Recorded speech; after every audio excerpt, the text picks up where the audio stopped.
Jean, chapitre 11. Il y avait un homme malade. C'était Lazare de Béthanie, le village de Marie et de sa sœur Marthe.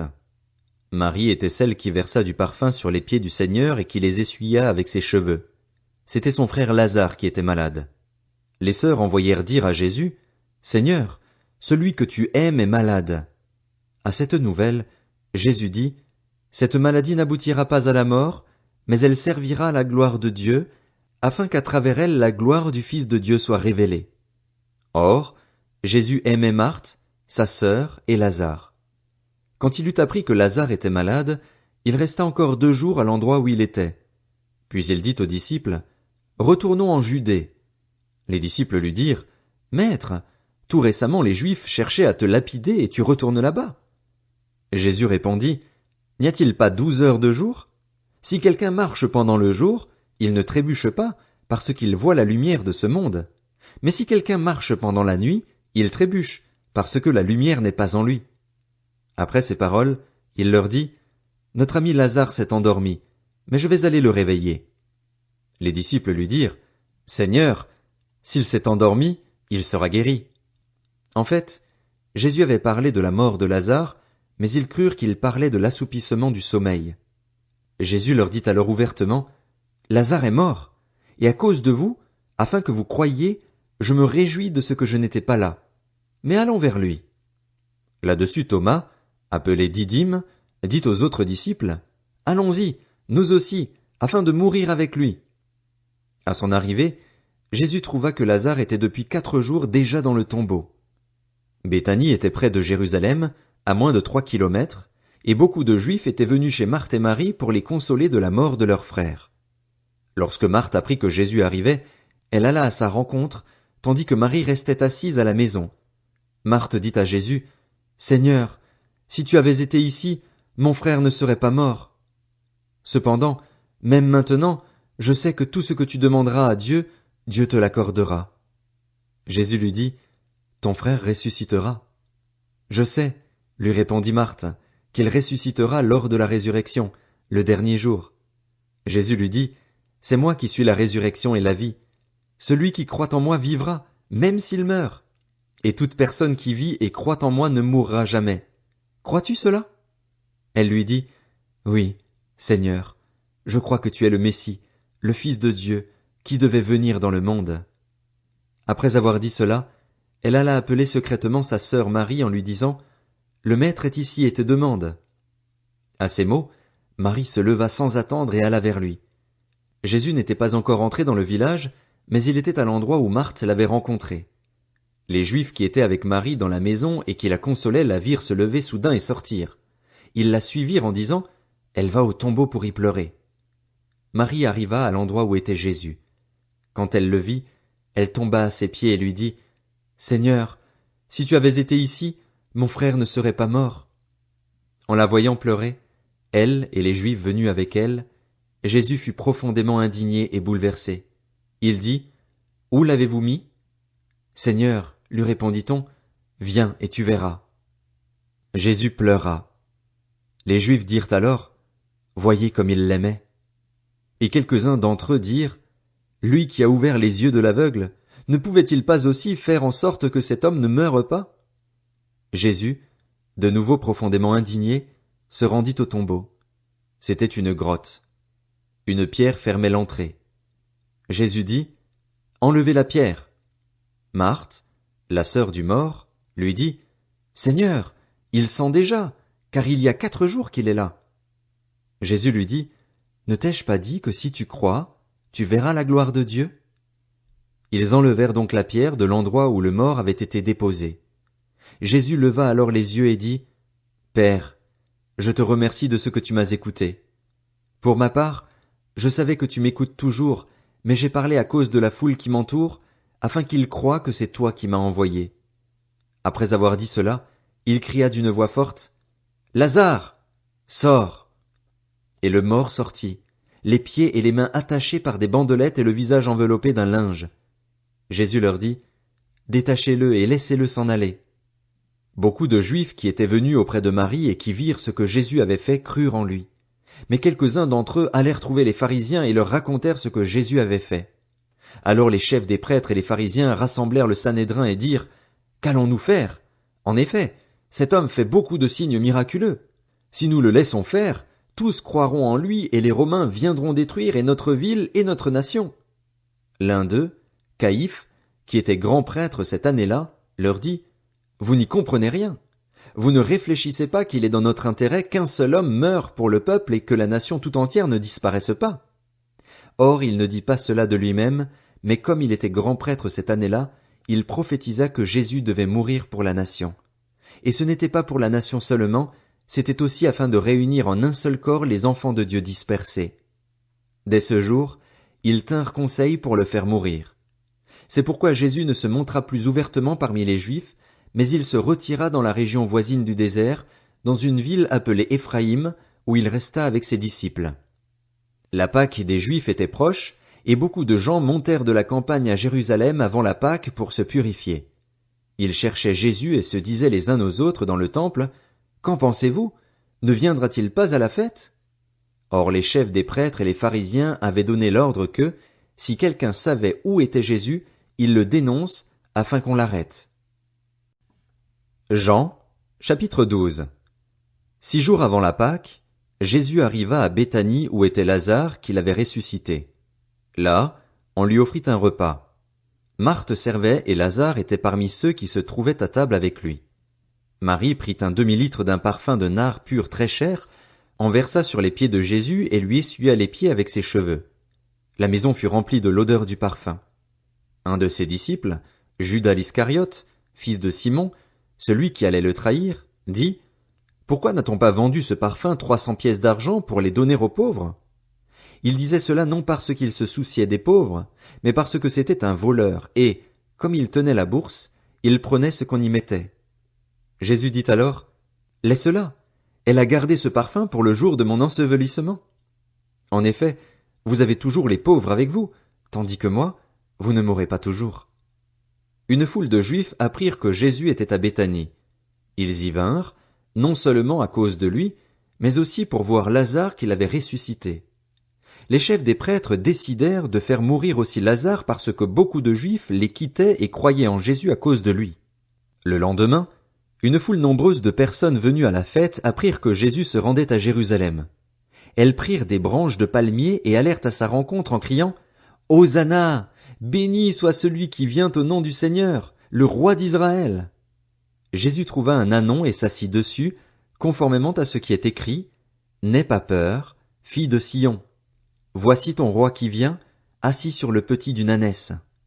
Sur le moment, ses disciples ne comprirent pas ce qui se passait, mais, lorsque Jésus fut dans sa gloire, ils se souvinrent que ces choses étaient écrites à son sujet et qu'on les avait faites pour lui. Tous ceux qui étaient avec Jésus quand il avait appelé Lazare à sortir du tombeau et l'avait ressuscité lui rendaient témoignage. C'est aussi la raison pour laquelle la foule vint à sa rencontre, parce qu'elle avait appris qu'il avait fait ce signe miraculeux. Les pharisiens se dirent donc les uns aux autres: Vous voyez que vous ne gagnez rien. Voici que tout le monde se met à le suivre. Il y avait des non-juifs parmi ceux qui étaient montés pour adorer pendant la fête. Ils s'adressèrent à Philippe, qui était de Bethsaïda en Galilée, et lui demandèrent: Seigneur, nous voudrions voir Jésus. Philippe alla le dire à André, puis André et Philippe le dirent à Jésus. Jésus leur répondit: L'heure où le Fils de l'homme va être élevé dans sa gloire est venue. En vérité, je vous le dis, si le grain de blé tombé en terre ne meurt pas, il reste seul. Mais s'il meurt, il porte beaucoup de fruits. Celui qui aime sa vie la perdra, et celui qui déteste sa vie dans ce monde la conservera pour la vie éternelle. Si quelqu'un me sert, qu'il me suive, et là où je suis, là aussi sera mon serviteur. Si quelqu'un me sert, le Père l'honorera. Maintenant mon âme est troublée. Et que dirai-je? Père, délivre-moi de cette heure? Mais c'est pour cela que je suis venu jusqu'à cette heure. Père, révèle la gloire de ton nom. Une voix vint alors du ciel: J'ai révélé sa gloire et je la révélerai encore. La foule qui était là, et qui avait entendu, disait que c'était le tonnerre. D'autres disaient: Un ange lui a parlé. Jésus reprit la parole: Ce n'est pas à cause de moi que cette voix s'est fait entendre, c'est à cause de vous. C'est maintenant qu'a lieu le jugement de ce monde. C'est maintenant que le prince de ce monde va être jeté dehors. Et moi, quand j'aurai été élevé de la terre, j'attirerai tous les hommes à moi. » Par ces paroles, il indiquait de quelle mort il allait mourir. La foule lui répondit: « Nous avons appris par la loi que le Messie vivra éternellement. Comment donc peux-tu dire: il faut que le Fils de l'homme soit élevé? Qui est ce Fils de l'homme? » Jésus leur dit: « La lumière est encore pour un peu de temps parmi vous. Marchez pendant que vous avez la lumière, afin que les ténèbres ne vous surprennent pas, car celui qui marche dans les ténèbres ne sait pas où il va. Pendant que vous avez la lumière, croyez en elle afin de devenir des enfants de lumière. » Après avoir dit cela, Jésus s'en alla et se cacha loin d'eux. Malgré tous les signes miraculeux qu'il avait faits devant eux, ils ne croyaient pas en lui. Ainsi s'accomplit la parole annoncée par le prophète Ésaïe: « Seigneur, qui a cru à notre prédication? Et à qui le bras du Seigneur a-t-il été révélé? » Ésaïe a dit encore pourquoi ils ne pouvaient pas croire. « Il a aveuglé leurs yeux et il a endurci leur cœur pour qu'ils ne voient pas de leurs yeux, qu'ils ne comprennent pas dans leur cœur, qu'ils ne se convertissent pas et que je ne les guérisse pas. » Ésaïe dit cela lorsqu'il vit sa gloire et qu'il parla de lui. Cependant, même parmi les chefs, beaucoup crurent en lui. Mais, à cause des pharisiens, ils ne le déclaraient pas, de crainte d'être exclus de la synagogue. En effet, ils aimèrent la gloire des hommes plus que la gloire de Dieu. Quant à Jésus, il s'écria: « Celui qui croit en moi ne croit pas seulement en moi, mais en celui qui m'a envoyé, et celui qui me voit, voit celui qui m'a envoyé. Moi, la lumière, je suis venu dans le monde afin que quiconque croit en moi ne reste pas dans les ténèbres. Si quelqu'un entend mes paroles mais n'y croit pas, ce n'est pas moi qui le juge, car je suis venu non pour juger le monde, mais pour le sauver. Celui qui me rejette et qui n'accepte pas mes paroles à son juge, la parole que j'ai annoncée, c'est elle qui le jugera, le dernier jour. En effet, je n'ai pas parlé de ma propre initiative, mais le Père, qui m'a envoyé, m'a prescrit lui-même ce que je dois dire et annoncer, et je sais que son commandement est la vie éternelle. C'est pourquoi ce que j'annonce, je l'annonce comme le Père me l'a dit. » Jean, chapitre 13. Avant la fête de la Pâque, Jésus, sachant que son heure était venue de passer de ce monde au Père, et ayant aimé ceux qui lui appartenaient dans le monde, les aima jusqu'à l'extrême. C'était pendant le souper. Le diable avait déjà mis dans le cœur de Judas l'Iscariote, fils de Simon, l'intention de le trahir. Jésus savait que le Père avait tout remis entre ses mains, qu'il était venu de Dieu et qu'il retournerait vers Dieu. Il se leva de table, quitta ses vêtements et prit un linge qu'il mit autour de sa taille. Ensuite il versa de l'eau dans un bassin et il commença à laver les pieds des disciples et à les essuyer avec le linge qu'il avait autour de la taille. Il arriva donc vers Simon-Pierre qui lui dit: « Toi, Seigneur, tu me laves les pieds. » Jésus lui répondit: « Ce que je fais, tu ne le sais pas maintenant, mais tu le comprendras par la suite. » Pierre lui dit: « Non, jamais tu ne me laveras les pieds. » Jésus lui répondit: « Si je ne te lave pas, tu n'auras pas de part avec moi. » Simon-Pierre lui dit: « Seigneur, non seulement les pieds, mais encore les mains et la tête. » Jésus lui dit: « Celui qui s'est baigné n'a besoin que de se laver les pieds pour être entièrement pur, et vous êtes purs, mais pas tous. » En effet, il connaissait celui qui était prêt à le trahir. Voilà pourquoi il dit: « Vous n'êtes pas tous purs. » Après leur avoir lavé les pieds, il reprit ses vêtements, se remit à table et leur dit: « Comprenez-vous ce que je vous ai fait? Vous m'appelez Maître et Seigneur, et vous avez raison, car je le suis. Si donc je vous ai lavé les pieds, moi, le Seigneur et le Maître, vous devez aussi vous laver les pieds les uns aux autres, car je vous ai donné un exemple afin que vous fassiez comme je vous ai fait. En vérité, je vous le dis, le serviteur n'est pas plus grand que son Seigneur, ni l'apôtre plus grand que celui qui l'a envoyé. Si vous savez cela, vous êtes heureux, pourvu que vous le mettiez en pratique. Je ne parle pas de vous tous, je connais ceux que j'ai choisis. Mais il faut que l'Écriture s'accomplisse: celui qui mange le pain avec moi a levé son talon contre moi. Je vous le dis déjà maintenant, avant que cela n'arrive, afin que, lorsque cela arrivera, vous croyiez que moi, je suis. En vérité, je vous le dis, qui reçoit celui que j'aurai envoyé me reçoit, moi, et qui me reçoit reçoit celui qui m'a envoyé. » Après avoir dit ces paroles, Jésus fut profondément troublé, et il déclara solennellement: En vérité, je vous le dis, l'un de vous me trahira. Les disciples se regardaient les uns les autres, sans savoir de qui ils parlaient. Un des disciples, celui que Jésus aimait, était à table à côté de Jésus. Simon-Pierre lui fit donc signe de demander qui était celui dont parlait Jésus. Ce disciple se pencha vers Jésus et lui dit, « Seigneur, qui est-ce » Jésus répondit, « C'est celui à qui je donnerai le morceau que je vais tremper. » Puis il trempa le morceau et le donna à Judas, fils de Simon, l'Iscariote. Dès que Judas eut pris le morceau, Satan entra en lui. Jésus lui dit, « Ce que tu fais, fais-le rapidement. » Aucun de ceux qui étaient à table ne comprit pourquoi il lui disait cela.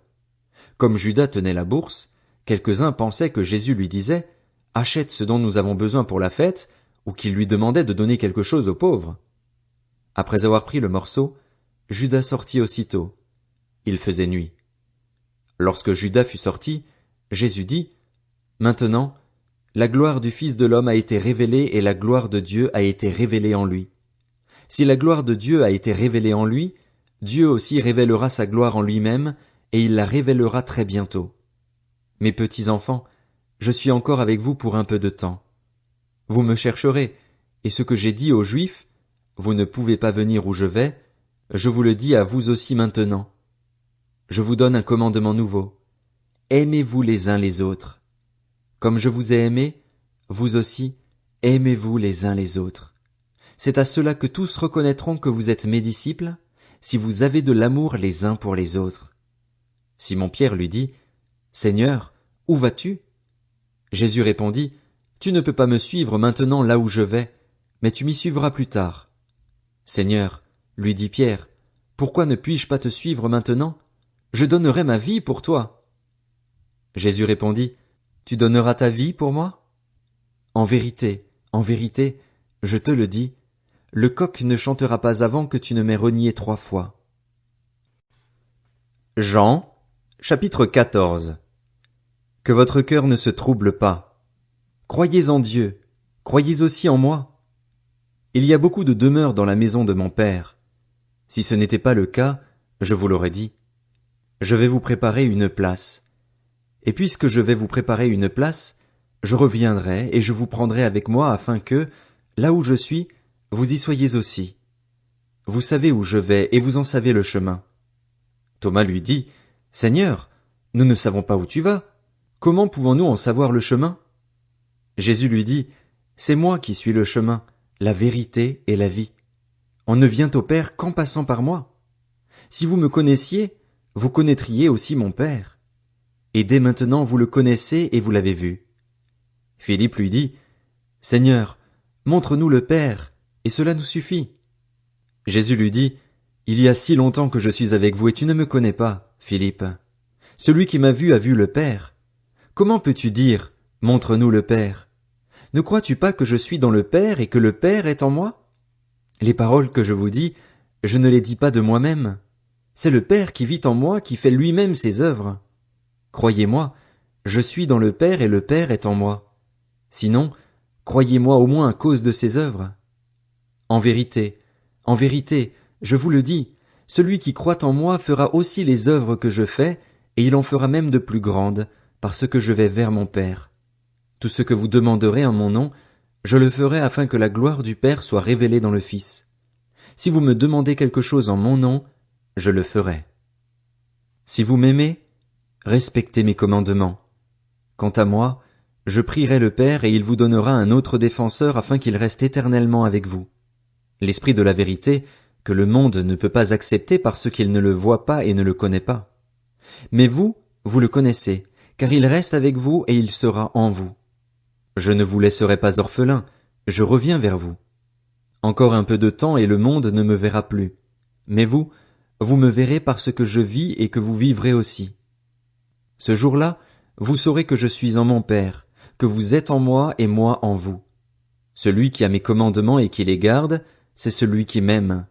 Celui qui m'aime sera aimé de mon Père et moi aussi, je l'aimerai et je me ferai connaître à lui. Jude, à distinguer de l'Iscariote, lui dit, « Seigneur, comment se fait-il que tu te feras connaître à nous et non au monde ?» Jésus lui répondit, « Si quelqu'un m'aime, il gardera ma parole et mon Père l'aimera. Nous viendrons vers lui et nous établirons domicile chez lui.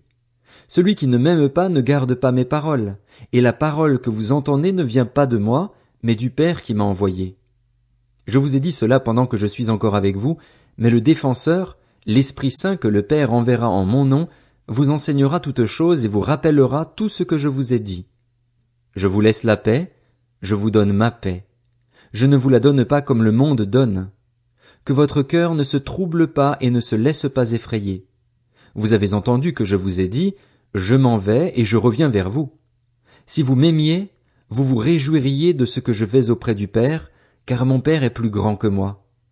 Je vous ai dit ces choses maintenant, avant qu'elles n'arrivent, afin que, lorsqu'elles arriveront, vous croyiez. Je ne parlerai plus beaucoup avec vous, car le prince du monde vient, et il n'a rien en moi. Cependant, ainsi, le monde saura que j'aime le Père et que j'agis conformément à l'ordre que le Père m'a donné. Levez-vous, partons d'ici.